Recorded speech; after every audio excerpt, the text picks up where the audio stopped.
अस्सलाम वालेकुम everyone, welcome back to my channel. आज की रेसिपी जो हम आपके लिए लेके आए हैं वो है गाजर का मुरब्बा। आप इसे कैसे सेव कर सकते हैं और कब कब खाना है ये बात मैं आपको बाद में बताती हूँ। चले तो पहले बना लेते हैं। आप कोई सा भी पैन ले लें जिसमें आपने मुरब्बा तैयार करना है। 2 से 3 गिलास के करीब पानी ले लें।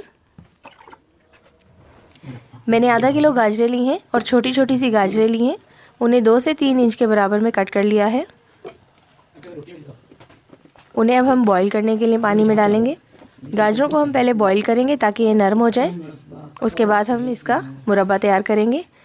उबालने के लिए आपको जो टाइम है 15 से 20 मिनट तक इसको देना पड़ेगा और मीडियम फ्लेम पे आप इसे बॉईल करेंगे।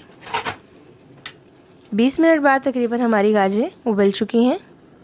तो अब हम इसका ढक्कन खोलते हैं। एक गाजर को चेक कर लेती हूँ। जी ये बिल्कुल तैयार है।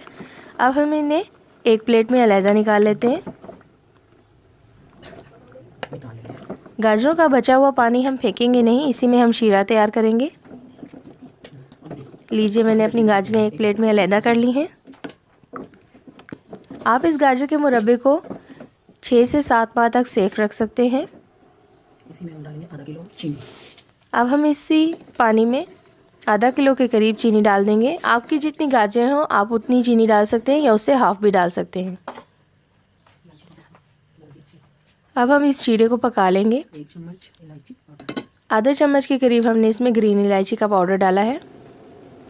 अब शीरे को खौलने देंगे जब तक कि ये थिक नहीं हो जाता, क्योंकि शीरा जितना थिक होगा उतना ही आपका मुरब्बा टेस्टी बनेगा। इसमें हम लीजिए मेरा शीरा थिक हो चुका है। इसमें अब मैं गाजरें डालूंगी। जैसा कि मैं आपको पहले भी बता चुकी हूँ, हम इस गाजर के मुरब्बे को 5 से 6 माह तक सेफ रख सकते हैं या 7 से 8 माह। ये तो आप पे डिपेंड करता है कि आप इसे कैसे यूज़ करते हैं। अगर आप इसे सेव करना चाहते हैं तो आप इसे शीशे के जार में, एयर टाइट जार में बंद करके रखेंगे और आप नहार मुँह इसे सुबह खाएंगे। ये आपकी स्किन के लिए, बालों के लिए और आपकी आंखों के लिए बेहद मुफीद है। अब मेरा मुरब्बा तैयार हो चुका है और मैंने आंच बंद कर दी है। थोड़ा ठंडा होने के बाद मैं इसे बाउल में निकालूंगी सर्व करने के लिए। और अगर आप सेव करना चाहें तो आप पहले एक बाउल में निकालें। इसे ठंडा होने के बाद आप इसे एयरटाइट जार में सेव करें। आप डायरेक्ट गरम गरम एयरटाइट जार में मत निकालिएगा। लीजिए हमारा मुरब्बा एकदम तैयार है। अगर मेरी वीडियो आपको पसंद आती है तो लाइक ज़रूर करें और अगर आप चाहते हैं कि आपकी कोई बताई हुई मैं वीडियो बनाऊं तो मुझे नीचे कमेंट में आप अपनी मनपसंद रेसिपी बता सकते हैं।